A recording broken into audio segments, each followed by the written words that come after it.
안녕하세요.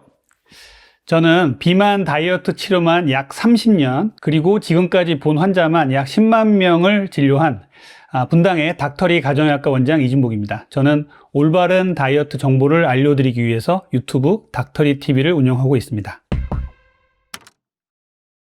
요즘 아침 식사 거르는 분들이 굉장히 많은데요. 이게 아침을 먹는 게 오히려 다이어트에 좋은 이유가 있다고요. 자, 아침을 먹을 수도 있고 안 먹을 수도 있죠. 지금 이제 요즘에는 많이 이제 유행을 하는 게 간헐적 단식. 그래서 아침을 안 드시는 분도 많은데, 아침을 안 드시는 분들한테 억지로 아침을 드셔라 하는 것도 참 그분들한테 고역이에요. 그런데 아침을 먹는 게 대사적으로는 훨씬 좀 유리합니다.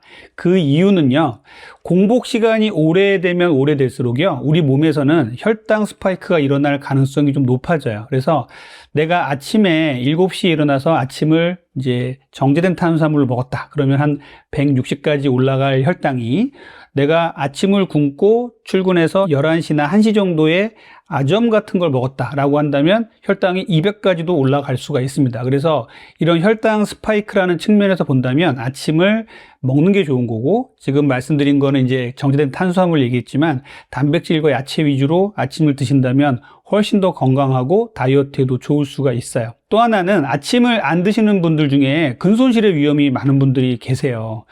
내가 좀 말랐는데 인바디나 체성분 검사를 했는데 근육이 좀 부족하시다고 하는 분들은요, 아침을 드시는 게 좋습니다.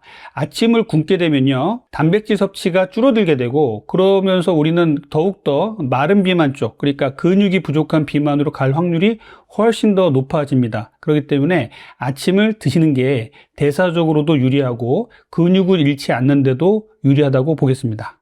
아침 식사를 샌드위치나 아니면 뭐 김밥으로 간단하게 때우시는 분들이 많잖아요. 근데 이런 메뉴도 괜찮은지 궁금합니다. 저는 아침에 이렇게 간단하게 우리 현대인들이 먹을 수 있는 음식들을 좀 조심하라고 말씀을 드려요.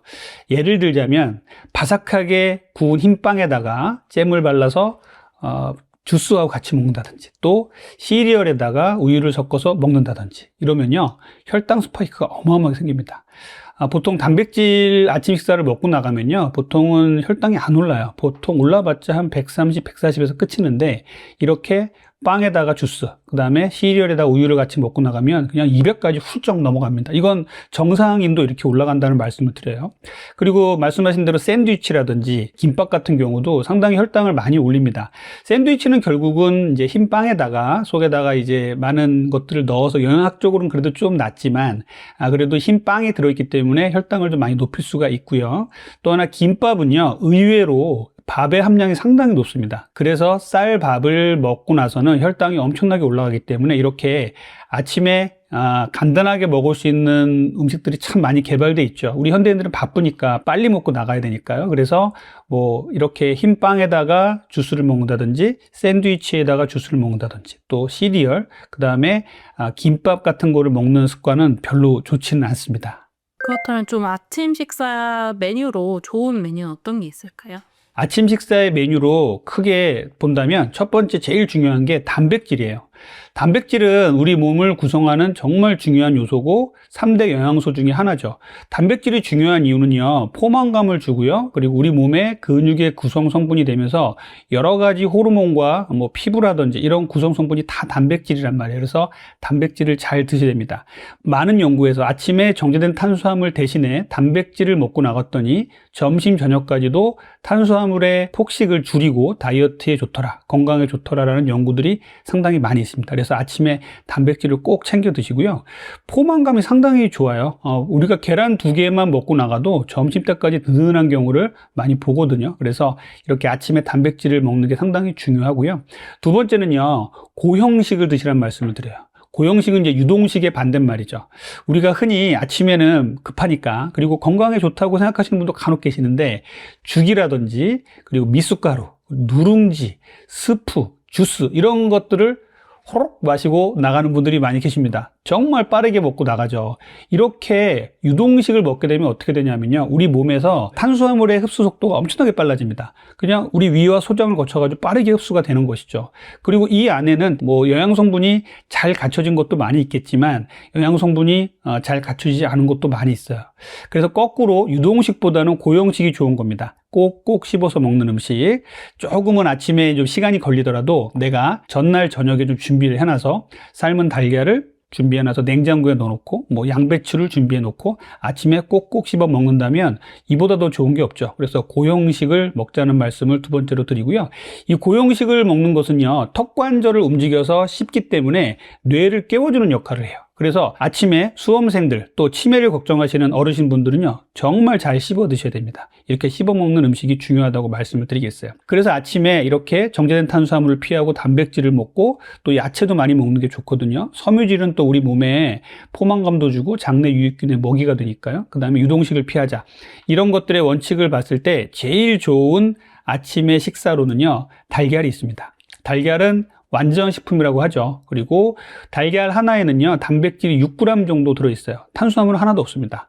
그래서 달걀은 구하기도 쉽고 해먹기도 쉽고 요리 방법도 아주 여러 가지가 있잖아요. 보관도 쉽고요. 그래서 이렇게 달걀을 전날 준비해놨다가 삶아놨다가 먹는다든지 이런 거 상당히 좋거든요.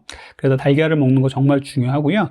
그 다음에 콩류 정말 추천드려요. 콩류는 식물성 단백질 중에 최고입니다. 단백질 함량도 높고요. 우리 민족이 아주 오래 먹고 살았기 때문에 콩에 뭐 알레르기가 있는 사람도 있을 수 있지만 대부분은 아주 잘 드시고, 콩으로 요리할 수 있는 거 정말 많잖아요. 대두 자체를 먹을 수도 있고 또 콩으로 비지나 두부를 만들어서 먹으면 단백질 섭취량이 훨씬 더 올라가고요.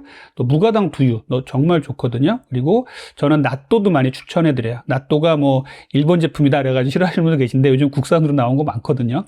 낫또도 아침에 그 생유익균을 먹는다는 의미에서 상당히 좋은 음식이 될 수가 있습니다. 그리고 그 다음에는 그릭 요거트 많이 추천드립니다. 그릭 요거트는 꾸덕꾸덕하게 만든 이제 유단백을 먹을 수 있는 좋은 식품이기 때문에 이렇게 아침에 단백질을 잘 챙겨 드시는 거, 주로 말씀드린 게 아침에 달걀, 그 다음에 콩류, 그 다음에 그릭 요거트 이렇게 말씀드렸는데 그 외에도 단백질을 갖고 있는 많은 음식들을 적절히 드시면 제일 좋습니다. 그 단백질 하니까 단백질 쉐이크 같은 걸로 아침 때우시는 분들도 많은데 이렇게 단백질 쉐이크나 방탄커피 이렇게 씹지 않고 마시는 단백질들은 어떻게 보시나요? 단백질이 이제 광풍이 불고 있습니다. 그래서 단백질이 부족하신 분들이 너무 많아요, 우리나라에. 그래서 지금도 단백질을 많이 먹는다고 생각하지만 우리나라 전체 통계를 보면요, 전체 인구에서 단백질 섭취량이 좀 많이 부족한 상태입니다. 그래서 단백질 섭취를 잘 해야 다이어트가 잘 된다, 단백질 섭취를 잘 해야 노년에 건강하다 하니까 단백질을 표방한 음료나 음식들이 너무나 많이 나와 있죠. 그래서 아침에 단백질 음료나 쉐이크를 먹는 것 크게 나쁘진 않습니다만, 저는 이제 자연적인 식품에서 나온 음식으로 씹어서 섭취를 할 거를 권장을 드리고요. 그게 너무 부족하신 분들, 그리고 너무 바빠서 나는 쉐이크가 좋겠다 하시는 분들은요, 선택을 좀 잘 하셔야 돼요. 우리가 편의점이나 많은 곳에 매점에 가면은 단백질 쉐이크라는 이름으로 많은 제품들이 나와 있습니다. 그 안에 영양성분표를 보시면요, 다른 거 볼 거 없어요. 단백질 뭐 함량이야 뭐 20g 이상짜리들 아주 많고요. 탄수화물 함량을 꼭 보셔야 돼요. 탄수화물 함량이 이제 10g 이하짜리가 제일 좋은 거고요. 5g 이하짜리는 정말 좋은 겁니다. 이렇게 음식을 고를 때 요거를 잘 보시는 눈을 기르셔야 돼요. 당류 함량은 크게 중요하지 않아요. 요거는 당류는 약간 눈속임입니다. 그 영양성분표에. 그거보다 중요한 건 당질인데, 당질은 표시를 안 하고 당류만 표시를 하는 게 우리나라 그 식품 영양표 기준이거든요. 그래서 이렇게 탄수화물 함량을 보시는 게 정말 중요해요. 그래서 아침에 단백질 쉐이크 먹는 거 괜찮습니다만 좋은 제품을 골라서 먹는다면 좋고요. 단백질 쉐이크에 부족한 게 뭐가 있을까요? 섬유질이 없는 게 너무 많아요. 그러다 보니 단백질 쉐이크를 먹었더니 위장장애가 생기고 변비가 생겼다, 이런 분들 정말 많거든요. 그래서 단백질 쉐이크에다가 샐러드를 먹는다든지 단백질 쉐이크에 양배추를 먹는 거 정말 좋고요. 단백질 쉐이크에 섬유질까지 포함되어 있다면 그거만큼 좋은 게 없겠죠. 그래서 그런 것들을 고르시면 좋겠어요. 방탄 커피에 대한 내용은 저는 조금 이제 그 중립적인 위치를 갖고 있습니다. 방탄커피가 한창 광풍이 불 때 방탄커피를 먹었더니 혈당이 안 올라요. 왜냐하면 거기다 이제 버터 같은 거를 넣어서 커피랑 같이 먹으니까요. 그런데 이거를 꼭 아침에 빈속에 먹어야 될까요? 라는 부분에 대해서는 조금 좀 반론을 제기하고 싶어요. 물론 버터를 공복에 먹는 거야 뭐 크게 나쁘지 않을 수 있지만 커피를 공복에 먹으면요 교감신경이 엄청나게 활성화가 됩니다. 그래서 잠을 깨우려고 먹는 현대인들이 정말 많잖아요. 아침에 일어나자마자 우리 몸은요 교감신경이 쫙 활성화됩니다. 심박동수도 올라가고 체온도 약간 올라가고 혈압도 올라가고 혈당도 약간 올라가는데 여기다가 커피를 딱 넣게 되면요 엄청나게 교감신경이 더 활발하게 올라가죠. 그럼 예민해진단 말이에요. 그러면은 혈당도 약간 올라가고 혈압도 좀 더 올라가고 뭐 한두 번 먹는 거는 괜찮지만 매일매일 먹는다면 오히려 우리 대사에 안 좋고 혈압이라든지 혈당, 콜레스테롤에 썩 좋지 않은 역할을 할 수가 있습니다. 그래서 방탄커피는 저는 괜찮다. 하지만 공복에 먹는 것 좀 고려를 해보자라는 생각이 들고요. 꼭 드시려면 저는 아침에 단백질과 야채를 드시고 출근할 때 방탄커피 한 잔 타가지고 나가서 출근하면서 먹던지 출근한 다음에 먹던지 하는 것은 저는 괜찮다고 생각을 합니다. 다이어트에 수분 섭취가 굉장히 중요하다고 이제 알려져 있는데 사실 그냥 물을 먹기 굉장히 심심한 경우가 많잖아요. 그래서 이럴 때 좀 물을 어떻게 먹으면 좋은지 팁이 있다면 알려주세요. 자, 다이어트와 건강에 있어서 수분 섭취 정말 중요합니다. 요즘은 뭐 많이 먹지 마라 이런 분들도 계신데 저는 절대 그렇게 생각하지 않아요. 우리 현대인들은 만성적인 탈수에 시달리고 있고요. 특히 비만하신 분들은요. 신진대사를 원활하게 하는 데 있어서 수분 섭취 정말 중요합니다. 저는 대략적으로 여성분들은 하루에 1.5리터 이상, 남자분들은 하루에 2리터 전후의 물을 먹으라고 말씀을 드립니다. 그런데 이 물을 그냥 맹물을 못 먹는 사람들이 정말 많더라고요. 그래서 이런 분들께 제가 이제 몇 가지 팁을 좀 말씀을 드리고 있는데 물론 뭐 당이 없는 허브티 뭐 이런 것들을 섞어서 먹는 것도 괜찮고요. 녹차 같은 것도 괜찮을 수 있습니다. 저는 이제 계피를 좀 추천하는 편이에요. 계피가요 생각보다 우리 그 다이어트와 비만에 상당히 많은 도움을 줍니다. 계피의 그 향긋하고 달콤한 이 향이 폭식을 좀 막아주는 효과가 있고요. 인슐린 저항성을 낮춰주고 다이어트를 잘 되게 하는 성분들이 좀 있고 소화기계도 편하게 해주는 이런 성분들이 있어요. 하지만 이제 계피도 좀 문제가 되는 게 우리가 흔히 먹는 이제 계피, 그러니까 수정과에 먹는 계피는요, 실론 시나몬이라고 하는 커피숍에서 이렇게 가루를 먹는 거하고 조금 달라요. 수정과에 먹는 계피에는요, 쿠마린이라는 성분이 좀 많습니다. 얘는 좀 쓴맛도 강하고 이러죠. 그런데 이 쿠마린이라는 성분은 너무 많이 드시면은 우리 몸의 그 혈전 쪽에 좀 작용을 해서 건강에 안 좋을 수가 있어요. 그래서 이렇게 수정과는 조금만 드시고 실론 시나몬이라고 하는 것이 스리랑카 쪽에서 나오는 진짜 시나몬이라는 뜻으로 좀 나오고 있는데 이런 것들을 드시면은요, 우리 다이어트와 건강에 좀 도움이 되는데 그냥 맹물을 먹는 게 정말 심심하신 분들은 이렇게 실론 시나몬, 이 계피를 좀 타서 드시면은 다이어트와 건강에도 도움이 됩니다. 그래서 이렇게 드시는 것도 괜찮다고 생각해요. 그 수면 패턴 아까 잠깐 말씀해 주셨는데 그 살이 잘 빠지는 수면 패턴에 대해서 그 시간 몇 시간 정도 자야 되는지 이런 거 말씀해 주시면 좋을 것 같습니다. 우리 현대인들에게 수면 부족은 정말 만성적이에요. 그리고 제가 환자분들 상담을 하다 보면요. 수면을 취하고 싶은데 못 취하시는 분들도 많이 계시지만 수면의 중요성을 못 느끼시는 젊으신 분들도 많아요. 나는 그 시간에 깨워서 회사에서 봐서 스트레스 풀려고 뭐 술을 먹거나 자기 취미 생활을 하거나 게임을 하시는 분도 계세요. 밤새워서. 그런데 이런 것들이 매일매일 반복되다 보면 우리 건강에 좋을 리가 없겠죠. 그래서 수면은 정말 중요한데 이 수면이 왜 중요하냐면요. 밤에 10시부터 새벽 2시까지 나오는 이 성장 호르몬이라는 것이 정말 중요합니다. 성장 호르몬은 아이들에게만 나오는 게 아니라 어른들에게도 나오거든요. 그래서 어른들에게 성장 호르몬은요. 지방세포를 싹 정리를 해주고요. 식욕을 정리를 해줘요. 그래서 저는 성장 호르몬을 천연 식욕 억제제라고 해요. 여러분들 겪어보신 분 계시겠지만 그 전날 잠을 잘 못 자면은요, 다음날 이상한 게 막 땡기고, 예를 들자면 나는 라면을 별로 안 좋아하는 사람인데, 밤을 새고 났더니, 잠을 못 잤더니, 다음날 라면이 땡기더라. 이런 분들도 많이 계시거든요. 그래서 이렇게 수면 습관이 엉망이 되면요, 우리 식욕에 아주 치명적인 문제를 가합니다. 또 성장 호르몬은요, 렙틴, 그렐린, 코티졸 같은 호르몬들을 이렇게 정리를 해주는 지휘자 같은 역할을 합니다. 그래서 성장 호르몬은요, 그만큼 중요하기 때문에 성장 호르몬이 나오는 10시부터 새벽 2시까지 시간을 놓치지 않았으면 좋겠어요. 그리고 이제 10시부터 새벽 2시까지 많이 나오지만 또 숙면할 때도 많이 나옵니다. 그래서 숙면을 취하기 위해서는 제일 중요한 게 우리 손에 들려진 핸드폰은 침실에 갖고 들어가지 않았으면 좋겠고요. 은은한 불빛 밑에서 책을 보다 주무신다 생각하시면 좋겠고, 보통은 이렇게 주무셔서 7시간 반 전후에 숙면을 취하는 게 제일 좋다고 돼 있어요. 너무 많이 잔다고 좋은 거 아닙니다. 그래서 이렇게 10시부터 새벽 2시까지 포함해서 7시간 반 정도의 숙면을 취한다, 이렇게 생각해 주시면 좋겠습니다. 그 원장님께서 지금까지 10만 명이 넘는 환자분들을 이제 치료해 주셨는데 가장 좀 인상적인 감량 사례 소개해 주시면 좋을 것 같아요. 제가 많은 환자를 보면서 뭐 기억에 많이 남는 환자들이 많이 있는데, 제가 이제 가장 기억에 많이 남는 환자분들은 이런 환자들이죠. 그 비만한 환자분들이 정신적인 문제를 같이 호소하시는 분이 정말 많아요. 실제로 우울증, 공황장애 약을 먹고 계신 분도 계시고, 아직 약은 먹고 계시진 않지만 정말 우울하신 분도 많거든요. 그러다 보니까 안 움직이고 또 살은 찌고 또 우울해지고, 이게 계속 악순환이 되는 분들이 계신데, 비만 치료를 하면서 이 악순환이 선순환으로 바뀌시는 분들이 많이 계세요.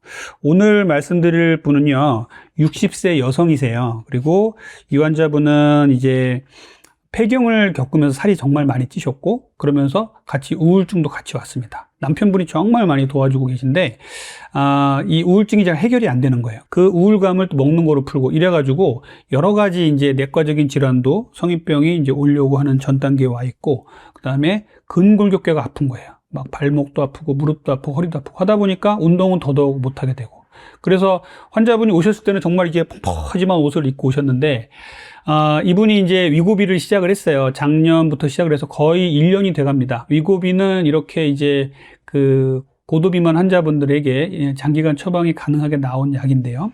이분의 체중 변화표를 한번 보여드릴게요. 정말 아름답지 않습니까? 이분이 처음 저희 병원에 오셨을 때 85.5kg였어요. 그리고 최근에는 가장 많이 빠지신 게 69.3kg예요. 그래서 약 15.5kg 정도의 체중이 빠지셨어요. 체중만. 그러니까 뭐 85로 와서 69까지 빠졌으니까 어마어마하게 많이 빠지셨고, 정말 옷도 날씬한 거로 많이 입고 다니시고 정말 이뻐지셨다고 제가 말씀을 드립니다. 그 다음에 중요한 건 이제 체중이 빠졌는데, 체지방이나 근육은 어떠냐, 근육만 빠진 거 아니냐라고 말씀하실 수 있는데, 이분의 체지방은요, 고스란히 10.7kg 정도가 빠졌습니다. 그래서 체중이 15kg 빠졌는데 지방이 10kg 빠진 거는 정말 잘 빼신 거죠. 근육은 어쩔 수 없이 조금씩 빠질 수밖에 없지만, 이분은요, 근육이 2.7kg밖에 빠지지 않았습니다. 그리고 내장 지방이 5레벨이 빠졌어요. 그래서 혈액 검사를 보니까요, 모든 수치들이 다 좋아졌어요. 처음에 오셨을 때는 이제 지방간도 있었고, 콜레스테롤도 높았었고, CRP라고 하는 몸의 염증 수치도 높았었고, 인슐린 레벨도 높았었는데, 이제 그런 수치들이 거의 다 정상으로 다 좋아졌습니다. 약도 안 써도 될 정도로 다 좋아졌어요. 그래서 이분은 요즘 아주 얼굴도 밝아지고 남편분하고도 아주 사이가 좋아지시고 해서 정말 행복해 하시는 분인데, 지금도 치료하고 계세요. 그래서 이렇게 비만 치료를 해서 건강과 날씬함과 행복을 같이 찾을 수 있는 분들이 많이 계십니다. 그래서 이렇게 내가 정말 비만으로 고통받고 있다면 너무나 혼자서만 고민하지 마시고, 이제는 예전에 그 향정기성 약물이 아닌 이렇게 오래 써도 안전하고 우리 몸에 생체 친화적인 인크레틴에 작용하는 약물들이 나와 있으니까, 인근의 비만 클리닉 주치 선생님하고 잘 상의해서 이런 치료를 잘 하셨으면 좋겠습니다. 방금 그릭 요거트도 좋다고 말씀해 주셨는데, 닥터리 유튜브 채널에서도 그릭 요거트 좀 잘 고르는 법 추천해 주셨어요. 어떤 요거트 제품이 좋은지 궁금합니다. 예, 그릭 요거트는요, 이제 뭐 제가 광풍을 일으켰다고 말씀을 드리긴 좀 쑥스럽지만, 그릭 요거트를 제가 말씀드리면서 많은 분들이 먹고 있어서 저는 참 뿌듯합니다. 예, 그릭 요거트는요, 그리스 연안 지방에서 전통적으로 먹던 요거트예요. 그릭 요거트는 꾸덕꾸덕하죠. 그걸 만드는 과정을 보면요, 우유를 오래 내버려 두면 밑에 이제 흰 부분과 위에 맑은 부분이 구분이 됩니다. 이게 이제 위에 맑은 부분이 유청인데, 이 맑은 부분을 버려요. 그 다음에 밑에 꾸덕꾸덕한 흰 부분만 다시 끓이고 유산균을 투입해서 만든 게 그릭 요거트입니다. 여기에다 이제 설탕 같은 걸 넣으면은 이제 가당 그릭 요거트가 되겠지만, 무가당으로 잘만 만들면요, 당 함량이, 탄수화물 함량이 10g 이하, 5g 이하짜리가 있어요. 이 부분을 잘 보셔야 됩니다. 내가 그릭 요거트를 먹었는데 너무 달아, 너무 맛있어. 이거 좋은 그릭 요거트 아닐 수 있습니다. 그릭 요거트를 먹으면요, 고소한 맛이 우위에 있고요, 꾸덕꾸덕한 게 보통 잘 만든 그릭 요거트예요. 그릭 요거트가 꾸덕꾸덕하고 약간 고소한 맛만 있고 단맛이 없으니까 여기다가 이제 시럽을 넣어서 또 먹는 분들이 계신데, 이렇게 드시면 안 됩니다. 그릭 요거트는 그 자체가 아주 좋은 유단백을 먹기 위해서 나온 거기 때문에 그릭 요거트는 그릭 요거트대로 이제 먹는데, 그릭 요거트가 좀 먹기가 힘드신 분들이 계실 수 있죠, 초기에는. 그러면은 여기다가 이제 블루베리라든지 그리고 아몬드 같은 것들, 견과류 같은 것들을 넣어서 드시는 거 괜찮아요. 그러니까 이 정도로 해서 드시는 건 괜찮지만, 당 함량이 높은 것들, 또 여기다가 인공 감미료가 들어간 시럽을 넣어서 먹는 것들은 피하라고 말씀을 드려요. 그래서 저도 그릭 요거트를 찾느라고 많은 이제 검색을 했는데, 제일 제 눈에 들어온 게 이제 두 가지가 있어요. 지금은 좀 더 많은 제품들이 나오고 있습니다. 모든 제품들을 말씀을 못 드려서 죄송한데, 처음에 제가 눈에 들어온 게 이제 파파 오가닉 그릭 요거트인데요. 탄수화물 함량이 10g 이하짜리 상당히 많습니다. 그런데 요즘에 들어가 보기만 하면 품절돼 있어요. 그래서 참 구하기가 힘든데 빨리 선점을 하셔서 드시면 좋겠고요. 아주 꾸덕꾸덕한 것보다 좀 약간 덜 꾸덕해서 좀 먹기도 편하고 단백질 함량도 높고 그 다음에 탄수화물 함량 낮은 이런 것들이라 좀 추천하고 있습니다. 또 하나는 그릭데이 그릭 요거트라고 있습니다. 그릭데이에서는 두 가지 제품이 나와요. 시그니처랑 라이트가 나오는데, 시그니처는 조금 더 꾸덕꾸덕한 거고요, 라이트는 좀 부드러운 건데, 둘 다 탄수화물 함량이 상당히 낮습니다. 그래서 요 두 개 중에 자기가 선호하는 식감을 찾아서 드시면 좋겠어요. 그릭 요거트의 가장 큰 장점은요, 같은 양의 이제 유제품을 먹는데도 더 높은 유단백을 먹을 수 있다는 게 장점이에요. 그리고 드셔보신 분은 아시겠지만 꾸덕꾸덕해서요, 먹고 나가면 포만감이 어마어마합니다. 하지만 단점도 있어요. 유청을 분리했기 때문에 알레르기 반응이 좀 적을 수 있어요. 유당불내증이라고 하죠. 그래서 우유를 먹으면 설사하시는 분들, 이런 분들이 적어요. 실제로 적은데 그릭 요거트를 먹고서도 설사를 하신 분들이 계십니다. 아주 예민하신 분들은. 이런 분들은 좀 제품을 바꿔가면서 먹어보고 나한테 맞는 것들을 좀 선택하시면 좋을 것 같습니다. 그 채널에서 그릭 요거트와 양배추를 같이 먹으면 좋다고 하셨는데 그 이유가 뭔지 궁금합니다. 자, 그릭 요거트가 좋은 이유는요, 유단백을 풍부하게 먹을 수 있다는 것, 또 포만감을 준다는 것도 장점이고요. 또 하나는요, 이 그릭 요거트가 들어가면서요, 프로스타그란딘이라는 곳에 작용을 합니다. 그러면은 위에서요, 위 벽을 한번 싸주면서 위를 보호해주는 역할을 해요. 위 궤양 같은 분들한테 상당히 좋다고 돼 있고요. 또 한 번 이제 얘들이 소장을 거쳐서 대장으로 넘어가면요, 장내 유익균의 먹이가 됩니다. 그래서 유산균 먹으면 장이 좋아진다, 이런 말을 하는 거거든요. 그러니까 장내 유익균의 먹이가 되면 장도 튼튼해지고, 이것 때문에 우리 인슐린 저항성도 좋아지고 건강이 좋은 거거든요. 자, 그런데 양배추를 보면요, 양배추도 아주 비슷한 효과가 있어요. 양배추에는 비타민 U라는 게 있는데, 위장 속에 들어가면 비타민 U가 위 벽에 출혈이라든지 이런 상처를 치유해주는 역할을 합니다. 그리고 섬유질이 많죠. 그래도 포만감도 주고, 장에 내려가면 또 유익균의 먹이가 되고. 그래서 우리 한국인들은요, 정말 맵고 짜게 먹기로 유명하죠. 전날 과음도 하시는 분들도 많고, 아주 거친 음식, 거친 식사 습관을 가지고 밤에 이제 주무시고 아침에 뭔가 이제 속을 좀 보호하고 대장도 보호할 때 이렇게 그릭 요거트에다가 양배추를 같이 먹는 거 정말 좋거든요. 양배추는 생으로 먹거나 약간만 데쳐서 먹는 게 좋아요. 그래서 이렇게 데친 것에다가 그릭 요거트를 떠서 그 양배추에 싸서 먹는다든지, 양배추를 이제 그릭 요거트에 찍어서 먹으면 상당히 좋거든요. 물론 맛이 아주 좋은 건 아니에요. 처음에 먹다 보면 이게 무슨 맛이야, 이거를 왜 추천했어 라고 하시는 분들도 간혹 계실 수 있는데, 먹다 보면요, 상당히 고소하고 상당히 맛이 괜찮습니다. 그리고 이렇게 두 가지 모두 위와 장을 보호한다는 의미가 있기 때문에 그릭 요거트와 양배추의 조합은 저는 최고의 조합이라고 생각을 합니다. 요즘에 진짜 인기인 게 올리브 오일을 아침 공복에 먹으면 다이어트 효과가 있다, 이런 말들인데 실제로 이게 효과가 별로 없다고요. 올리브 오일에 대해서 제가 얘기를 하면요, 댓글이 많이 달릴 거예요. 그리고 공격도 많이 당할 겁니다. 그런데 이것은 할 말은 해야겠습니다. 올리브 오일 요즘에 채널만 돌리면 중간중간 홈쇼핑에서 막 팔고 있죠. 올리브 오일 정말 좋은 거예요. 근데 그걸 왜 공복에 먹습니까? 저는 올리브 오일을 공복에 먹어라 하는 것들은 좀 걸렀으면 좋겠어요. 올리브 오일 공복에 먹어보신 분들 중에 일부에서는요, 올리브 오일 약간 매캐하잖아요. 위와 식도가 안 좋다, 이런 분들 계세요.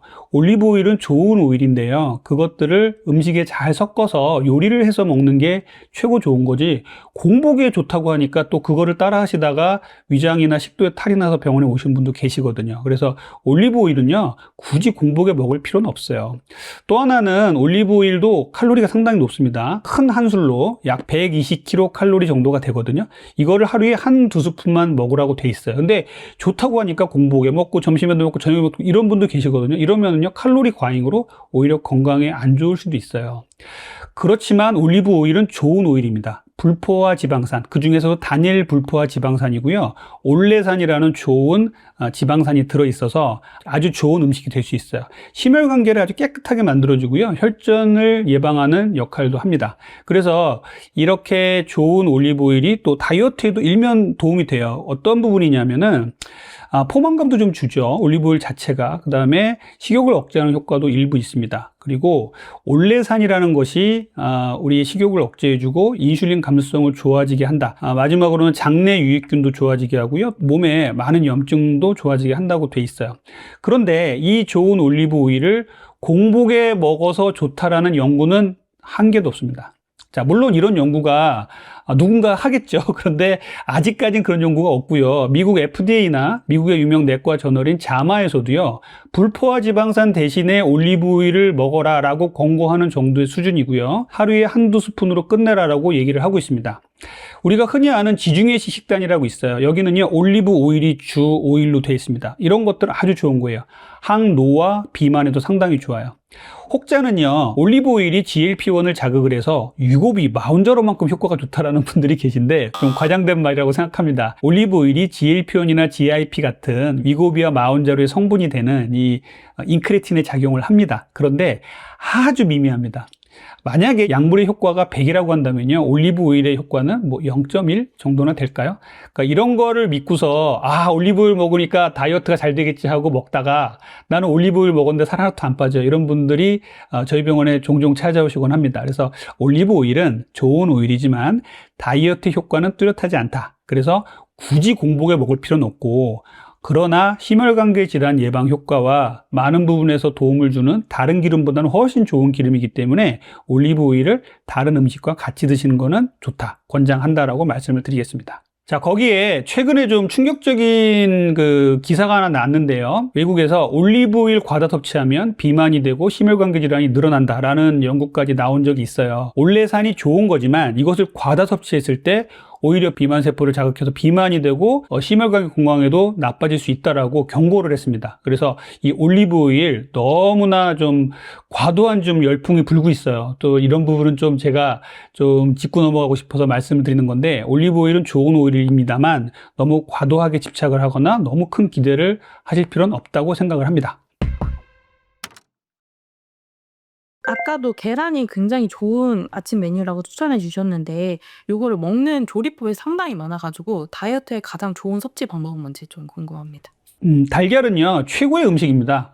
우리가 완전식품이라고 하는 것은 그 음식 속에 모든 영양소가 다 들어있는 것을 말하거든요.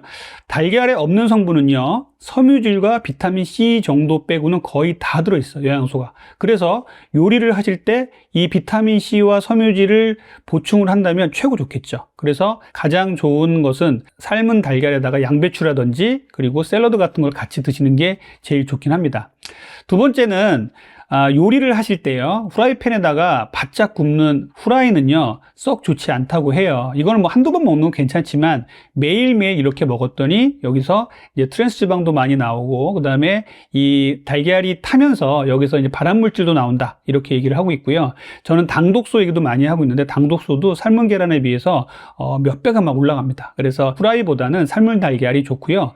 대신에 저온 요리 같은 거 괜찮아요. 스크램블이라든지 오믈렛 같은 것을요 하실 때 여기다가 야채를 좀 넣어서 같이 하시면 정말 좋겠죠. 브로콜리라든지 뭐 피망이라든지 이런 것들을 같이 넣어서 하시면 정말 좋겠죠. 그래서 저는 이제 계란을 드실 때는 계란에 이제 부족한 성분이 비타민 C와 섬유질이니까 여기에다가 양배추라든지 그리고 토마토라든지 이런 것들을 이제 스크램블로 만들어서 같이 먹으면 정말 좋다고 얘기를 하고 있습니다. 동물성 단백질 소화가 어려운 분들이 좀 계시잖아요. 그래서 이런 분들은 좀 단백질을 어떤 음식으로 보충하는 게 좋을까요?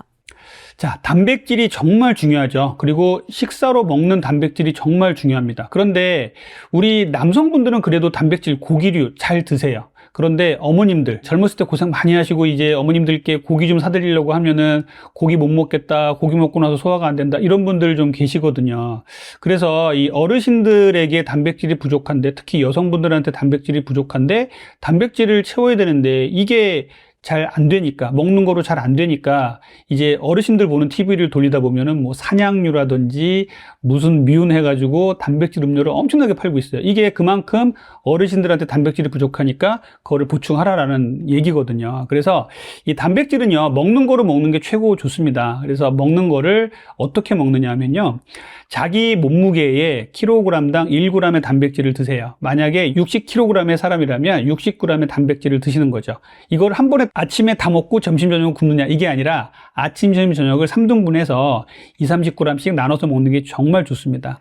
그런데 이제 어르신들이 고기류를 잘 못 드시니까 단백질을 먹는 게 좀 한계가 있죠. 이런 분들께는 제가 그래도 어머님들 옛날에 수학여행 생각하시면서 계란을 좀 드셔보세요 하시면은 또 계란은 잘 드신 분들이 계세요. 그래서 하루에 2-3개 정도의 계란은 콜레스테롤이 높지 않다면, 금기가 없다면 먹는 거 괜찮으니까 계란을 많이 권해드립니다. 그 외에도 생선 같은 것도 이제 육고기보다는 조금 소화를 잘 시키는 분들이 계시기 때문에 이런 식으로 추천을 해드리고요. 또 하나 추천을 해드리는 건요, 단백질이 동물성만 있는 건 아니에요. 단백질 그러면은 닭가슴살 이런 것만 생각하시는 분들이 계신데, 그거 말고도 식물성 단백질도 좋은 단백질이 많이 있습니다. 식물성 단백질과 동물성 단백질은요, 항상 비율을 맞춰 드셔야 돼요. 대략적으로 식물성 단백질 2, 동물성 단백질 1로 맞춰 드셔야 됩니다. 그래서 식물성을 더 많이 드셔야 되거든요. 식물성 단백질의 최고봉은 역시 콩류입니다. 그래서 대두 자체를 먹거나 두부라든지 비지 같은 걸 먹거나 무가당 두유, 그 다음에 낫또 같은 거 상당히 좋은 것들이 이렇게 드시고요. 이 외에도 식물성 중에 단백질이 많은 것은요, 버섯 상당히 좋아요. 버섯은요, 비타민 D도 많고요, 산에서 나는 소고기라고 하는 이유가 바로 그것입니다. 그래서 버섯 많이 드시면 좋고요. 시금치도 상당히 많습니다. 시금치도 충분히 드시고, 시금치를 뽀빠이가 먹고 힘자랑하는 것이 다 시금치 단백질이 많기 때문이에요. 그 다음에 호박씨라든지 이런 데도 아주 좋은 단백질이 많이 있으니까 이런 것들을 좀 잘 드셨으면 좋겠습니다. 여전히 굶거나 적게 먹으면 살이 빠질 거라 생각하는 분들이 굉장히 많은데요. 적게 먹어도 살이 찌는 이유가 뭔가요? 자, 우리가 다이어트를 한다라고 생각하면 제일 먼저 생각하는 게 굶자라고 생각하시는 분 상당히 많은데요. 절대 굶으시면 안 돼요. 우리가 의식적으로 간헐적 단식같이 단식 시간을 갖는 것과 무조건 굶는 건 정말 다릅니다. 굶는다는 거는 결국은 칼로리를 극단적으로 제한을 해서 살을 빼겠다는 생각이거든요. 이 생각의 가장 큰 문제는 뭐냐면요, 우리 몸의 기초대사량이라는 걸 생각을 안 해서 그래요. 우리 몸이요, 적게 먹으면 어떻게 되냐면요, 활동력이 뚝 떨어집니다. 그래서 한두 끼를 굶고 나면요, 사람이 기력이 없어서 누워 있으려고만 하죠. 이게 바로 기초대사량이 떨어지는 거예요. 예, 내가 이 정도 먹을 때 기초대사량이 이 정도였는데요, 적게 먹으니까 기초대사량도 같이 떨어지는 거예요. 그러면 플러스 마이너스 제로입니다. 오히려 이렇게 빠질 때 근손실만 생기기 때문에 더 몸에 안 좋은 거죠. 그리고 이제 기초대사량 말씀을 드렸고, 두 번째는 이제 단백질 말씀을 드리는데, 이렇게 굶다 보면 단백질 함량이 떨어지면요, 근손실이 생길 수밖에 없어요. 그러면 마른 비만이 되는 겁니다. 그래서 체중은 빠졌는데 인바디 검사를 해봤더니 근육만 빠지고 지방 하나도 안 빠져, 이런 분들 정말 많거든요. 이게 반복되면 결국은 허약 체질이 되는 거예요. 그래서 이렇게 굶는 다이어트는 절대 하시면 안 되고요. 세 번째는요, 이렇게 굶는 다이어트를 하시는 분들 중에 일부에서 식이장애가 있는 분들이 상당히 많아요. 내가 굶고 나서 언젠가 먹을 거잖아요. 그때 우리는 막 폭식을 하게 됩니다. 그러면 한동안 굶었다가 갑자기 폭식을 하고, 한동안 굶었다가 갑자기 폭식을 하면서 우리 뇌가 엄청나게 스트레스를 많이 받아요. 이런 분들이 식이장애가 좀 생기는 경우가 있어요. 스트레스성 폭식증이라고 하는데, 스트레스만 받으면 먹는 거로 풀려고 하고 이런 분들이 생길 수가 있거든요. 그리고 내가 조금이라도 이런 성향이 있다면요, 절대로 굶는 다이어트는 하시면 안 됩니다. 닥터리 유튜브 채널에서 최근에 일주일에 3kg를 뺄 수 있는 루틴을 공개해 주셨는데, 이게 어떤 내용인지 좀 궁금합니다. 예, 요 내용은 제가 이런 이제 일주일에 이제 3kg 빼는 것들을 제 스스로 체험을 하면서 이제 유튜브에 올려놨던 것을 공개한 건데요. 제 하루의 루틴을 보면서 좀 말씀을 드릴게요. 저도 한때는 살이 쪘을 때가 있었고, 어떻게 해도 살이 안 빠질 그럴 때가 있었어요. 그래서 제 나름대로 이제 지금은 이제 살을 많이 빼가지고 정상 체중을 유지하고 있는데, 제 나름대로 체득한 이런 방법들을 소개를 해드릴게요. 먼저 아침 기상부터 말씀을 드리면, 아침에 딱 일어날 때요, 같은 같은 시간에 기상을 하시는 게 제일 중요합니다. 내가 8시 반에 일어난다, 7시에 일어난다 그러면요, 아침에는 꼭 같은 시간을 지켜주세요. 이게 정말 중요합니다. 모든 수면 전문 의사들도 얘기하고요, 아침에 같은 시간에 일어날 것을 권장을 드려요. 저는요, 좀 가혹하다 싶을 정도로 주말이나 휴일에도 같은 시간에 일어납니다. 평일에 저는 6시 20분 정도 일어나는데요, 주말이나 휴일에도 일이 없어도 6시 20분에 일어나요. 그래야 우리 몸의 대사가 좀 망가지지 않고 제대로 흘러가거든요. 그래서 아침에는 같은 시간에 일어난다, 요거 지켜주시고요. 두 번째, 아침에 일어나서 해야 될 일은요, 바로 화장실에 가서 소변만 보고요, 속옷만 입고 체중계에 올라갑니다. 그렇게 재는 체중이 실제 나의 체중이라고 생각하시면 돼요. 밤사이에 우리는 먹지를 않기 때문에 하루 중에도 체중은 수시로 바뀌잖아요. 그렇기 때문에 아침에 일어나서 이제 소변만 보고 속옷만 입고 체중을 잰다, 요거를 해주시면 되겠고요. 체중을 쟀는데 늘었어 그러면 조금 더 내가 경각심을 갖겠죠. 체중을 쟀는데 아주 비슷하거나 빠져있으면 아주 기분 좋게 하루를 시작할 수가 있습니다. 그 다음에는요, 미지근한 물을 한 잔 드세요. 자, 식사 전에 물을 한 잔 드시는 것은요, 밤사이에 우리가 미세한 탈수를 겪게 되는데, 탈수를 막아주고 우리가 약간의 포만감을 주면서 다이어트와 건강에 도움을 줄 수가 있습니다. 그래서 아침에는요, 미지근한 물을 한 잔 드십시오. 아침에 찬물을 드셔가지고 정신을 깨우겠다 이런 분들 계시는데 절대 안 돼요. 아침에는요, 교감신경이 조금씩 올라가는 시기예요. 아침에 잠을 자다가 쭉 아침을 깨우는 그 시간에요, 우리 몸은 코티졸이라는 스트레스 호르몬과 교감신경이 같이 올라갑니다. 그러면서 우리 몸을 깨워주거든요. 여기에다가 찬물을 갑자기 먹어버려요. 그러면은 우리 몸이 깜짝 놀라게 되죠. 그래서 교감신경을 더 항진시키게 되면은 혈압도 조금 더 높아지고 심박수도 올라가고 혈당도 약간씩 올라가게 되거든요. 이게 하루 이틀이 아니라 매일매일 반복한단 말이에요. 그럼 우리 몸의 대사가 나빠질 수가 있는 것이에요. 그래서 아침에는 미지근한 물을 한두 잔 먹을 것을 권해드립니다. 그 다음은 커피에 대한 얘기 드릴게요. 저는 좀 놀란 게, 제 유튜브에 설문조사를 해서 아침 공복에 음식을 먹기 전에 커피를 먹는 분이 얼마나 되나 조사를 했더니요, 거의 한 40% 정도가 아침에 아무것도 안 먹은 상태에서 커피를 드시고 계시더라고요. 정말 이건 좀 안 좋거든요. 아침 공복엔 제가 말씀드렸죠, 교감신경이 항진되는 시기라고. 근데 잠을 깨워야 되니까, 현대인들이 너무 피곤하니까 아침에 잠을 깨우기 위해서 벌컥벌컥 커피를 먹습니다. 그것도 제가 앞에서 말씀드린 찬 음식 먹지 말라는데 찬 커피까지, 아이스 커피까지 먹는 분들이 계세요. 그러면 정신이 번쩍 깬다고 생각하시는데 그게 아닙니다. 우리 몸이 깜짝 놀라게 되는 거예요. 그러면은 찬 것도 들어오죠, 커피가 들어와서 교감신경을 항진시키죠. 그러면 괜히 아침에 쓸데없이 교감신경을 항진시키면은요, 혈당도 올라가고 혈압도 올라가고 심박동수도 올라가고, 이런 상태로 출근하게 되면 괜히 평소에는 그냥 쉽게 지나갈 것도 앞차가 끼어들면 빵빵거리고 싸우고 이런 하루가 시작된단 말이죠. 그래서 아침에는 공복의 커피는 절대 금하라고 말씀드려요. 공복 커피 말고요, 식사 후에 하시는 게 훨씬 낫고요. 저는 제일 좋은 커피 먹는 시간은 출근해서 9시 정도라고 말씀을 드려요. 식사 후에 출근해서 먹는 게 제일 좋고요. 그래도 난 꼭 아침에 커피를 먹어야겠다 그러면은 아침 식사 후에 디카페인 커피 한 잔 정도 드시면 괜찮습니다. 요것은 카페인 함량이 아주 적기 때문에 교감신경을 그렇게 항진시키지 않습니다. 또 하나의 팁은, 아침에 이렇게 디카페인 커피만 먹어도 배변 운동이 활발해져서요, 아침에 나는 변비 때문에 커피를 먹어 이런 분들도 디카페인 커피를 드시면 도움이 좀 되실 수가 있어요. 이제 그 다음에 이제 아침 식사가 시작이 되겠죠. 아침 식사는 제가 어떻게 하라고 말씀드렸죠? 단백질과 야채 위주로 드시고요. 정제된 탄수화물은 극단적으로 피하시는 게 좋습니다. 대신에 통곡류 위주의 탄수화물을 약간 드시는 건 괜찮아요. 그리고 이제 출근을 하시게 되잖아요. 우리 현대인들은 어떻게 움직이냐면요, 아침에 일어나서 엘리베이터를 타고 내려와서 자가용에 타서 출근해서 에스컬레이터나 엘리베이터 타고 다시 회사로 올라가서 또 앉습니다. 거의 운동할 시간이 없어요. 그래서 일부러라도 아침에 운동할 시간을 조금 만들어 주셔야 돼요. 조금 좀 바쁘게 움직이는 이런 아침이 됐으면 좋겠는데요.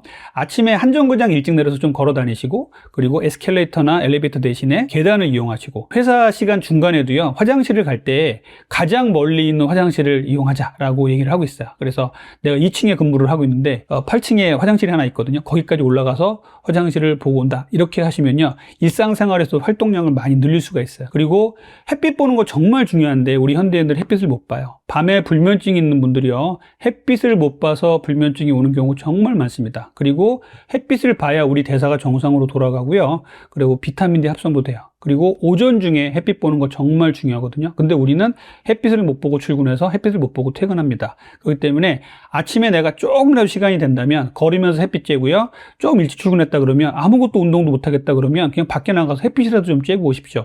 이게 정말 중요한 거예요. 그리고 이제 회사에서 업무를 보다가 이제 점심시간이 되시면은요, 점심 식사도 정제된 탄수화물을 피하고 이렇게 식사를 하신 다음에 식사 후에 좀 많이 걸으세요. 그래서 식사 후에 그냥 들어와서 낮잠을 자거나 푹 쉬지 마시고 다시 앉아있지 마시고 식사 후에는 뭐 2, 30분 정도 시간이 있다면 좀 산책하고 햇빛도 쬐는 게 정말 중요합니다. 그리고 이제 밤 시간, 퇴근 시간이 됐죠. 그래서 이제 퇴근을 해서 집에 와서 밥을 먹을 때도 마찬가지로 정제된 탄수화물을 피한 이런 식사를 해주시고, 식사 후에 절대로 누워있지 마십시오. 식사 후에, 특히 저녁 식사 후에 퍼져서 누워있다가 스르륵 잠드시는 현대들 너무나 많습니다. 그래서 저녁 식사 후에도 조금 집안일도 도우시고 조금 설거지도 하시고 재활용도 하시고 점수도 따시고 밖에 한번 돌고 오십시오. 그러다가 조금 의욕이 생기시면은 조금 더 돌고 오십시오. 그래서 등에서 땀이 날 정도로 운동을 하시는데, 배가 안 아플 정도의 운동을 말하는 거예요. 전 어슬렁 시작하시라고 말씀드리는데, 이렇게라도 걷잖아요. 그럼 혈당이 안정화됩니다. 그리고 이제 이렇게 마치신 다음에 이제 주무시는 시간이 됐잖아요. 식사 후 4시간 전에는요, 절대로 눕지 마십시오. 잠은 더 안 좋습니다. 식사 후에는요, 4시간의 공복 시간은 꼭 가지세요. 이거는 다이어트와 건강에 정말 중요하고요, 식도염 예방에도 정말 중요해요. 그래서 소화가 될 때까지 4시간 정도까지는 앉아있는 건 괜찮지만 절대 눕지 마시고요. 그리고 10시에서 새벽 2시까지는 우리 몸에 성장 호르몬이 나와서 우리 몸을 정리해주는 시간입니다. 그래서 다이어트도 잘 되게 하고 우리 대사를 정리해주고 온갖 호르몬들을 정리해주는 시간이기 때문에 밤 10시 정도에 취침을 한다라고 생각을 해주시고요.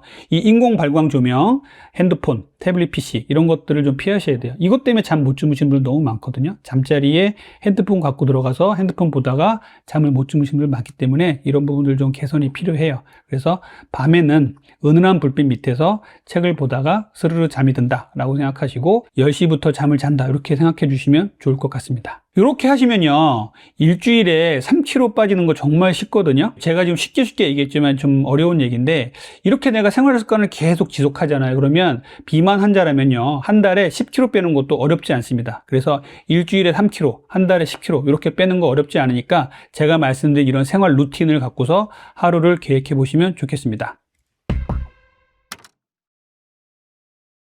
아까 걷기에 대해서도 말씀해 주셨는데, 사실 요즘 시간을 많이 채워서 만보 걷기, 뭐 2만보 걷기 이렇게 하면 살이 빠질 거라 기대하는 분도 되게 많더라고요. 그래서 많이 걷는 것보다 좋은 걷기 운동법은 뭐가 있을까요?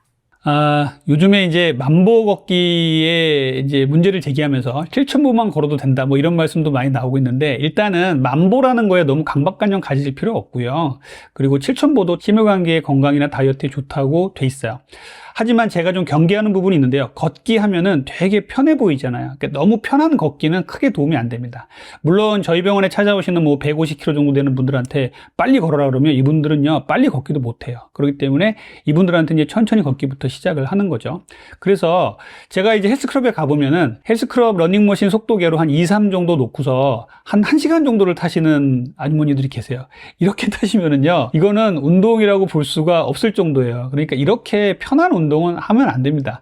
우리가 걷기를 했을 때에 내 몸에서 느껴지는 강도는요, 어느 정도냐면은 옆에 사람과 대화는 할 수 있지만 노래는 못할 정도라고 얘기를 해요. 이 정도의 속도라면 헬스클럽의 러닝머신 기계로 한 5, 6 정도 되는 속도가 되어야 되고요. 운동이 끝나고 나면 등에 땀이 좀 흠뻑 젖을 정도의 운동 강도가 되어야 됩니다. 그래서 걷기는 무조건 만보가 좋다, 뭐 시간이 중요하다, 이것보다는요, 걷기의 강도도 중요하고요. 또 하나는 저는 식후 걷기를 정말 강조를 해요. 식사 후에 우리 혈당은 쭉쭉쭉쭉 올라갑니다. 그런데 이것을 막을 수 있는 방법은 운동밖에 없는데, 식후에 너무 과한 운동을 하면 배도 아프고 힘들잖아요. 그렇기 때문에 식후에는 배가 안 아플 정도로 걸으라고 말씀을 드려요. 정말 신기하게도요, 식사 후에 가만히 있는 사람과요, 책상에 앉아서 가만히 있는 사람과 식사 후에 발목만 까딱까딱한 사람을 비교를 해봤더니 발목만 움직인 사람이 혈당이 덜 올라갔어요. 이 정도로 우리는 조금만 근육을 쓰면 혈당이 조절이 되는데 이것조차도 안 하는 사람들이 많다는 겁니다. 그래서 식후에는요, 좀 걸으세요. 집안이라도 왔다 갔다 하면서 집안일도 하시고요. 밖에 나가서 재활용하시다가 한 바퀴 돌고 온다 이렇게 생각하시고, 특히 저녁 식사 후에는 꼭 걸으시는 게 좋아요. 그래서 시간은요, 보통 2, 30분 정도 저는 걸을 걸 말씀을 드리는데 더 하시면 더 좋죠. 그래서 식사 후에는 반드시 걷고요. 특히 저녁 식사 후에는 꼭 걸으시라고 말씀드리고, 걷고 난 후에는 숨이 턱에 차고 등에 땀이 날 정도의 강도는 되어야 됩니다. 요즘 그리고 굉장히 인기인 게 러닝입니다. 그래서 러닝이랑 걷기 중 뭐가 더 살이 잘 빠진다 이런 논란도 많은데 선생님 의견은 어떠신지 궁금하네요. 러닝이 이제 붐이죠. 그래서 러닝이 좋다고 하니까 너도나도 러닝에 뛰어들다가 또 다치시는 중년분들도 되게 많으세요. 그래서 러닝은요, 좋습니다. 러닝은 좋은데 러닝을 하기 위한 내 몸이 되는지 먼저 판단을 해보시고요. 일단 걷기부터 하시고 빠른 속보부터 하시고 그 다음에 살살 걸으시면 슬로우 조깅이 된다면 러닝을 본격적으로 하시면 좋겠고, 그 전에 발바닥이나 발목, 무릎, 고관절, 허리가 아프시다면 그것부터 먼저 좀 관리를 하라고 말씀드려요. 러닝 크루에 무작정 들어갔다가 젊은 사람 따라가다가 다쳤다, 이런 분들을 좀 뵙고 있어서 좀 안타깝고요. 자, 러닝과 걷기의 차이를 말씀을 드리면요, 러닝은 훨씬 많은 칼로리를 소비하죠. 그리고 같은 시간을 러닝을 했을 때, 같은 시간을 걷기를 했을 때 훨씬 더 강도가 높고 칼로리 소모가 많습니다. 하지만 러닝을 했을 때는요, 우리 몸에 지방이 타는 것보다는요, 근육도 같이 많이 빠지는 경우가 많아요. 그래서 러닝을 하시는 분들은요, 기본적으로 근육량이 좀 많으신 분들, 그리고 그런 내 몸의 퍼포먼스가 되는 분들이 하는 거고요. 걷기는요, 빠르게 걷기를 하시면은 지방을 태우는 그 비율이 훨씬 좀 높습니다. 지방을 태우는 비율적인 측면에서는 걷기가 훨씬 낫습니다. 그래서 이렇게 강도와 비율 사이에서 조금 고민을 하셔야 돼요. 내가 걷기를 할 수 있는 몸 상태가 되는, 내가 달리기를 할 수 있는 몸의 건강 상태가 되는 사람들은 달리십시오. 그 달리는 거, 러닝을 못하게 하는 거 절대 아니거든요. 좋은데 문제는 내 몸에 근육도 적고, 그리고 내 몸에 근육도 좋고 퍼포먼스가 안 되는데 무리하게 하시면 안 된다는 말씀을 드리고요. 내가 아직 달리기를 할 정도는 아니야, 근데 나는 살을 빼고 싶어, 이런 분들은요, 충분한 시간 동안에 충분한 걷기를 하시면 좋아요. 그래서 내가 운동을 해야 되는데 시간이 짧다, 그러면은 달리기가 낫겠죠. 내가 운동을 하는데 시간이 충분하다, 이런 분들은 걷기가 좀 나을 수 있습니다. 이런 부분들을 잘 선택을 하셔서 자기에게 맞는 운동을 선택하시면 좋을 것 같아요. 이게 겉으로 보기엔 말라 보이는데 이제 뱃살만 볼록 나온 이런 내장 지방형 비만도 많잖아요. 그래서 이런 뱃살이나 내장 지방을 좀 가장 잘 태우는 효과적인 운동 뭐가 있을까요? 예, 제가 이제 방금 전에 걷기하고 달리기 말씀을 드렸잖아요. 우리가 헬스클럽을 갔는데 운동 잘하게 생긴 청년이 옆에 와가지고 러닝머신을 타는데 1분 정도, 30초 정도 막 전력 질주를 하다가 1분 정도 또 천천히 걷다가 완전히 쉬지는 않고요. 또 막 뛰다가 걷다가 그러다가 한 10번 정도 하고 내려가서 러닝머신 끝, 다른 운동 하는 사람들이 있단 말이에요. 저게 뭐지? 이렇게 생각하시는 분들 계실 수 있는데 이것이 바로 HIIT, 고강도 인터벌 트레이닝입니다. 이 고강도 인터벌 트레이닝은 뭐냐면요, 최고로 강도 높은 운동을 하다가 불완전한 휴식을 하고, 최고로 강도 높은 운동을 하다가 불완전한 휴식을 하고, 이렇게 하는 것을요 10분 정도만 해도 1시간 정도의 운동 효과가 있다라고 과학적으로 밝혀진 운동 방법이에요. 이것은요 우리 예전 선조들이 살아갔던 방식하고 비슷하다고 해서 우리의 그 체질과 맞다라고 이제 얘기를 많이 해요. 우리 선조들은 이제 가만히 누워 있다가도 갑작스럽게 모기가 눈앞에 지나가거나 뭐 동물이 뛰어가면은 막 전력 기출을 했겠죠. 그 다음에 그 동물을 잡았을 때는 또 천천히 걸어 오셨겠고, 그리고 또 맹수가 쫓아온다 그러면은 뭐 막 뛰다가 맹수가 또 헐떡거린다 그러면은 또 천천히 걸었겠죠. 이것들이 반복되는 게 바로 HIIT, 고강도 인터벌 트레이닝이거든요. 이런 것들을 이제 생체 친화적으로 이용을 하는 게 고강도 인터벌 트레이닝이고, 여기서 나온 게 뭐 타바타라든지 이런 운동들이 여기서 나온 겁니다. 운동에서의 가장 큰 특징은요, 쉬실 때 불완전한 휴식을 하셔야 돼요. 그리고 모든 운동에 접목이 가능하다면 모든 운동을 할 수가 있습니다. 예를 들어 러닝머신 위에서 앞에 말한 청년처럼 1분이나 30초 정도 전력 질주를 하시다가요, 이 전력 질주라는 거는요, 자기가 할 수 있는 최대 심박수로 끝까지 끌어올려야 됩니다. 아주 힘든 고강도 운동을 하셔야 돼요. 그렇게 하다가 이제 1분 정도는 터벅터벅 걷는 거죠. 이렇게 불완전한 휴식을 하는 겁니다. 완전히 쉬어버리는 게 아니라 이것을 반복하는 거죠. 이것을 5회에서 10회 정도의 반복을 하고 끝내셔도 됩니다.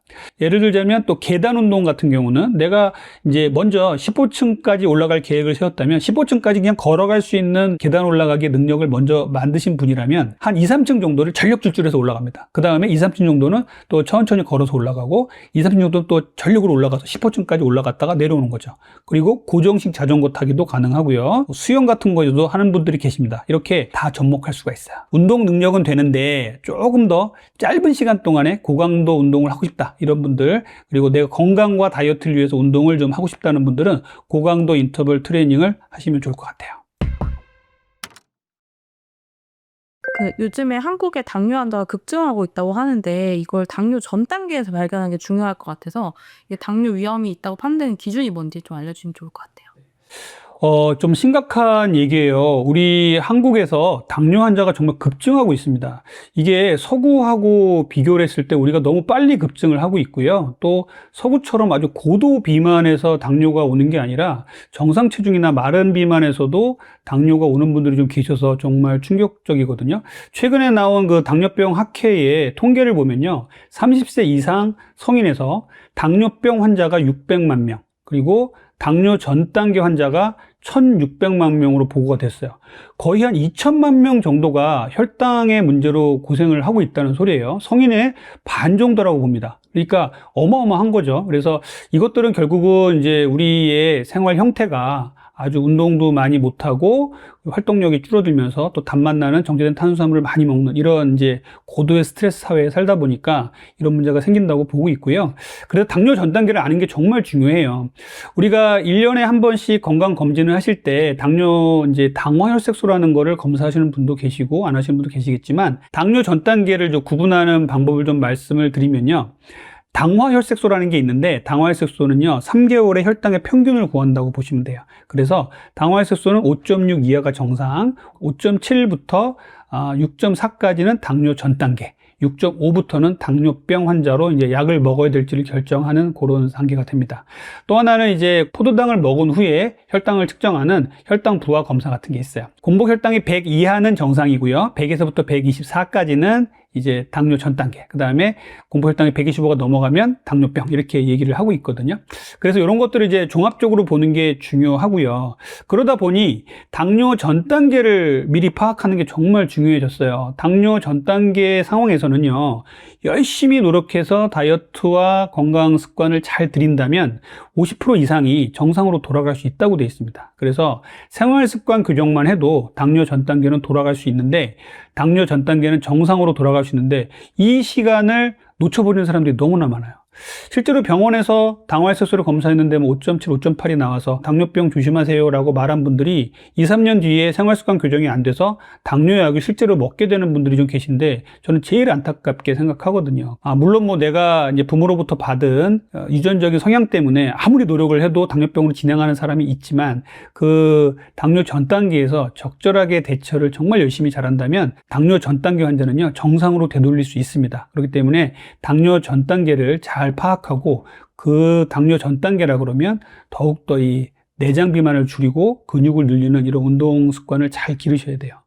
네, 이 검사를 받지 못하더라도 이제 몸에서 나타나는 신체의 어떤 증상들이 있을까요? 자, 그러면 당뇨 전 단계, 그러니까 내가 당뇨가 오고 있다는 신호를 내 몸에서 어떻게 알 수가 있을까요? 피검사를 하면은 정확하겠지만 그걸 안 할 때 알 수 있는 방법은요. 일단은 식사 후에 심각한 식곤증이 온다면 혹시 내가 당뇨 전 단계 아닌가 한번 고민을 해보셔야 돼요. 보통 식사 후에는 일반적으로 식곤증이 옵니다. 그 식곤증은요 되게 자연스러운 것이고요. 음식을 먹으면 위장 쪽으로 혈액이 몰리기 때문에 상대적으로 사지나 뇌 쪽에 혈액이 부족해져요. 그러다 보니까 노곤해지는 거거든요. 그거 말고요. 아주 한잠을 자지 않으면 해결이 안 되는 너무너무 괴로운 식곤증이 오시는 분들이 계십니다. 이런 분들은 내가 혹시 당뇨 전 단계가 아닌가 한번 보실 필요가 있어요. 두 번째는요, 갈증이 수시로 자주 생기시는 분들이에요. 혈당이 높아지면요, 혈당이 뭐 만성적으로 높아도 그렇지만 갑작스럽게 혈당 스파이크가 생기거나 이러면은 갈증이 생기는 경우가 많이 있습니다. 그래서 또 소변을 자주 보게 돼요. 그래서 물을 자주 먹고 소변을 자주 보는 현상, 이 현상도 당뇨 전 단계가 아닌가 한번 보실 필요가 있습니다. 그리고 앞에서는 제가 식사 후에 피곤함이라고 말씀드렸는데, 이제 만성적인 하루 종일 피곤한 분들이 계세요. 이런 분들은 이 혈당이 우리 몸에 들어가면 이제 포도당이 에너지원으로 쓰여지는데 이 에너지 대사가 잘 안 돼서 그런 거거든요. 이런 분들도 혹시 내가 당뇨 전 단계가 아닌지 한번 보실 필요가 있고요. 어떤 상처가 생겼는데 잘 낫지 않는다든지 이런 부분도 당뇨 전 단계에서 흔히 생기는 증상이에요. 여기서 좀 제가 주의 있게 말씀드리고 싶은 게 하나 있는데요. 우리 피부에도 이렇게 당뇨 전 단계를 또 당뇨를 의심할 만한 소견이 있어요. 우리 흔히 알고 있는 쥐젖 있죠. 쥐젖이 이제 목 주변이나 이렇게 피부 접히는 데 많이 생기잖아요. 이 쥐젖이요, 인슐린 저항성 당뇨 전 단계하고 아주 연관이 많습니다. 그래서 내가 평소에 없었던 쥐젖이 최근에 갑자기 막 생긴다 그러면 당뇨 전 단계 아닌지 한번 보실 필요가 있고요. 흑색 가시세포종이라고 있어요. 아주 비만하신 분들한테는 좀 자주 보는 건데, 목 뒤라든지 겨드랑이 같은데 검은색으로 착색이 되면서 벨벳같이 좀 부드럽게 두꺼워진 피부를 볼 수가 있는데, 이 부분도 당뇨 전 단계 당뇨병에서 나타나는 증상이에요. 그래서 이렇게 피부 증상도 간과하지 마시고 잘 보시고, 내가 혹시 가족력이 당뇨가 있는데 제가 말씀드린 이런 내용의 증상이 있다면 인근 병원에서 혈액 검사를 통해서 당뇨 전 단계가 아닌지를 한번 보실 필요가 있습니다. 당뇨 전 단계에서 이제 완치되는 8가지 방법이 있다고 그 채널에서 소개해 주셨는데 이것도 좀 궁금합니다. 당뇨 전 단계라고 진단받으신 분들은요, 제가 말씀드린 내용을 정말 잘 지켜주셔야 돼요. 정제된 탄수화물, 그러니까 아주 곱게 갈아낸 탄수화물에서 나온 이제 당 성분이요. 흔히 말하는 빵, 떡, 면, 과자, 액상과당, 과일 주스 같은 건 정말 피하셔야 되고요. 통곡류 같은 것을 드시되 이런 것들도 탄수화물류는 조금 제한하시는 게 좋습니다. 그래서 하루에 100g 정도 이하의 탄수화물 먹으라고 되어 있는데, 이렇게 탄수화물 양을 좀 조절을 하시고, 탄수화물도 아주 단당류 위주의 탄수화물이 아니라 복합 탄수화물, 그리고 통곡류 위주로 드시면 좋겠고요. 두 번째는 단백질이에요. 이렇게 탄수화물이 빈 자리를 단백질로 채운다 생각을 해주세요. 그래서 닭가슴살, 수육의 고기 부분, 생선의 흰살, 콩류라든지 시금치, 아몬드, 버섯 이런 것들을 충분히 드시면 좋거든요. 단백질은 근육의 원천이고요. 근육은 혈당을 머금는 스펀지라고 얘기를 해요. 근육이 혈당을 머금었다가 뿜어냈다 하는 역할을 하거든요. 그래서 근육이 많으신 분들은요, 당뇨가 잘 안 옵니다. 그래서 이렇게 당뇨 전 단계에 오신 분들은 단백질을 많이 드시고 근육을 늘린다, 이렇게 생각하시면 좋겠고요. 정말 제가 중요하게 생각하는 것 중 하나가 수면이에요. 우리 현대인들 중에서 이제 수면을 많이 못 취하시는 분들 중에 이 당뇨 전 단계로 자꾸 넘어가시는 분들이 계세요. 수면을 잘 해야 우리 몸에서 혈당을 조절해주는 호르몬들이 많이 나와요. 여기에 또 이제 성장 호르몬, 이제 그렐린, 렙틴 같은 호르몬을 정리를 해주는 게 수면인데, 잠을 못 자면은 결국 스트레스 호르몬이 나와서 혈당을 높이고요, 내장 지방을 자꾸만 축적을 시킵니다. 그래서 그 혈당을 잘 조절하려면요, 수면을 잘 취하셔야 되고요.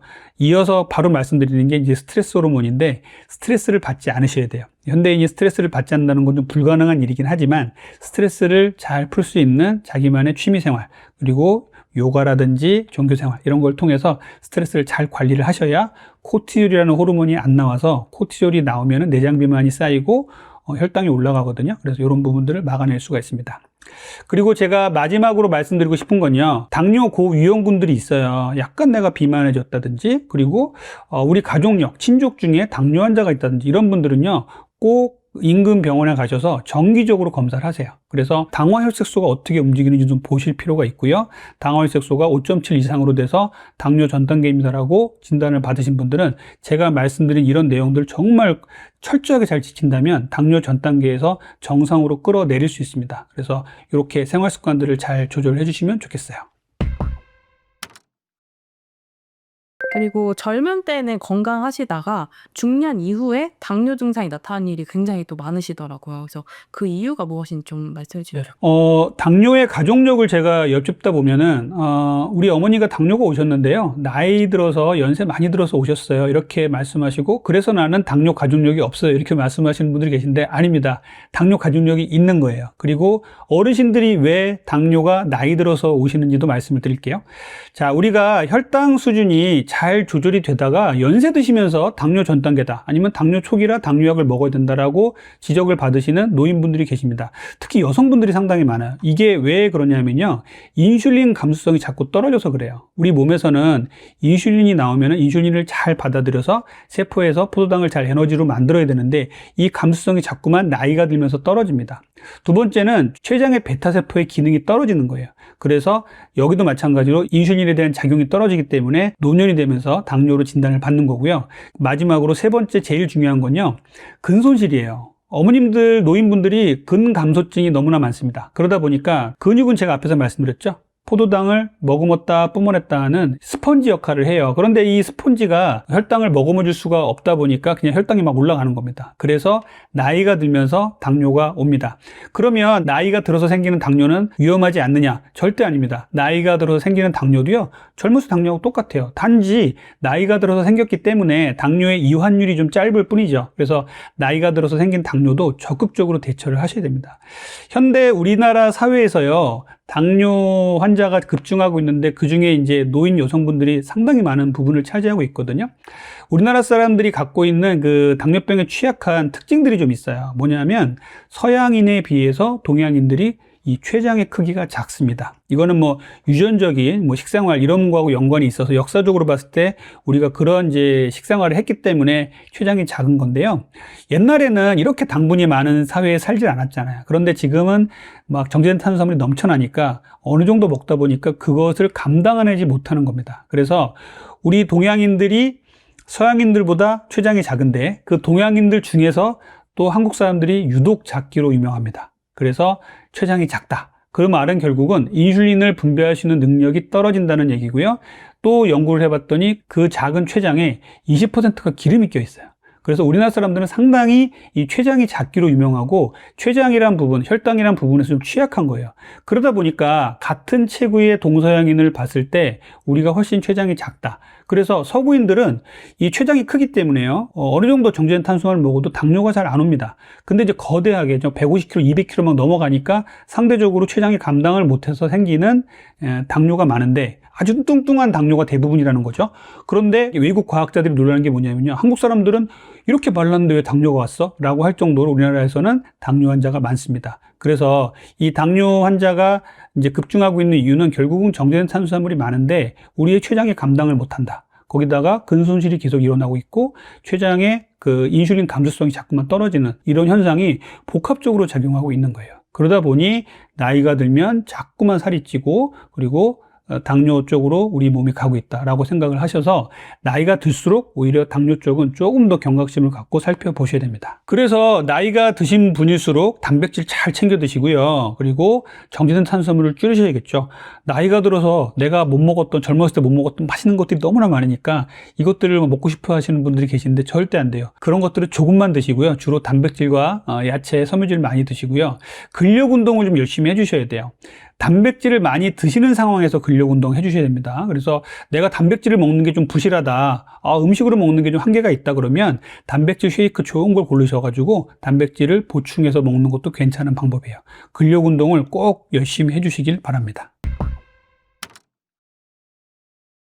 요즘 아주 화제인 위고비가 사실 당뇨 치료제에서 나온 것으로 알고 있는데, 위고비를 맞으면 그럼 당뇨도 낫고 비만도 해결되는 걸까요? 요게 위고비입니다. 위고비는 우리나라에 작년 10월 달에 들어와서 한 1년 정도 저희가 써본 경험이 이제 있죠. 그런데, 위고비는요, 이전에 이제 다른 비만 치료제 당뇨약하고 좀 다른 게 뭐냐면은, 우리가 음식을 먹으면은요, 우리 몸에 포만감을 주는 인크레틴이라는 호르몬이 있어요. 이게 이제 소장에서, 우리 소화기관에서 나오는데요.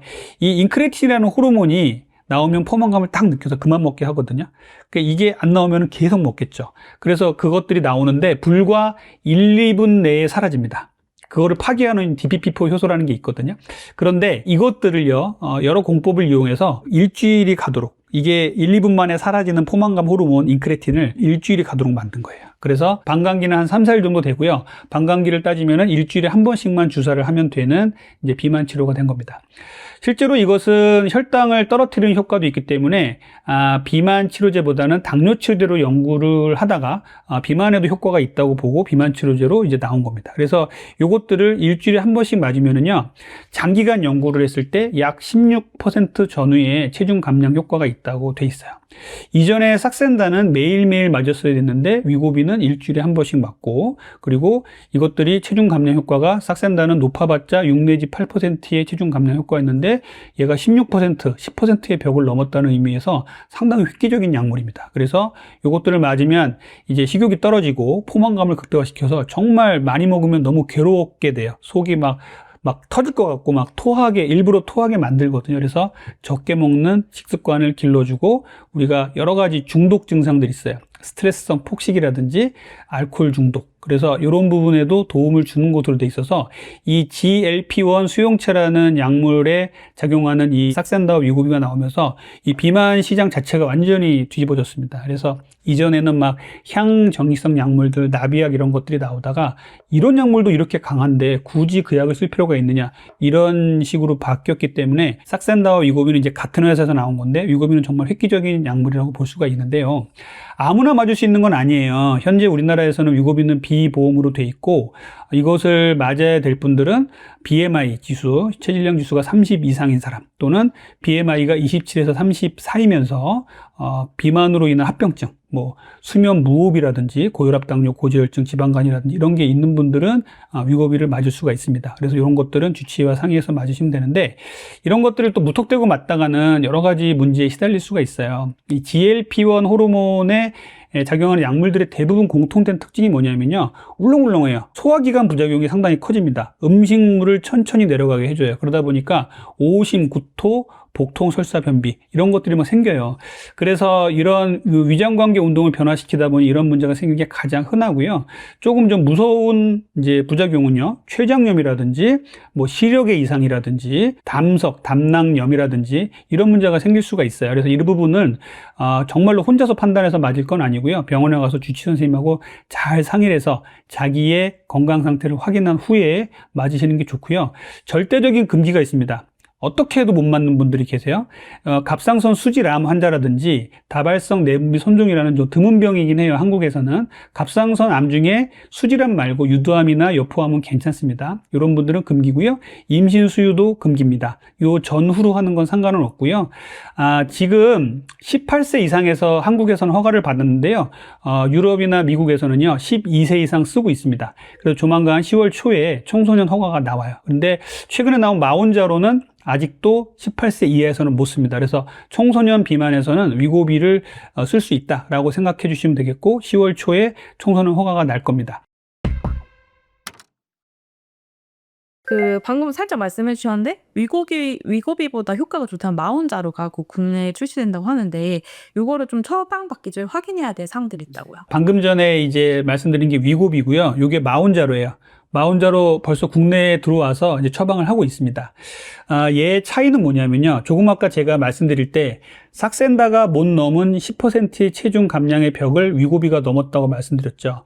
위고비가 20%의 체중 감량의 벽을 넘지 못한 게 한계였는데 마온자로가 넘었습니다. 마온자로의 연구를 보면요, 21%에서 25%까지 체중을 빼준다고 돼 있어요.